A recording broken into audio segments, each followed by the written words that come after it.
Your Protecta EVO Express bait station will come with an accessory bag with key, card, and rods inside it.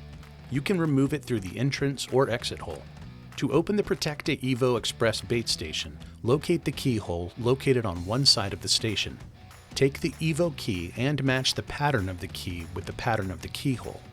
The EVO key can only go in one way. Push the key in the keyhole with enough pressure so the locking mechanism will release. The lid may pop open on its own.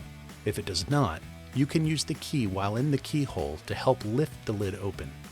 After filling with bait, take the key out of the keyhole and press firmly on both sides of the lid until you hear a snap. The lid is now secured back into place. Please note that there is a concrete block on the inside of the station below the bait tray, and it may be heavier than other rodent bait stations we carry. And it's that easy with the expert help from DoMyOwn.com. Subscribe to our channel for more DIY and product videos.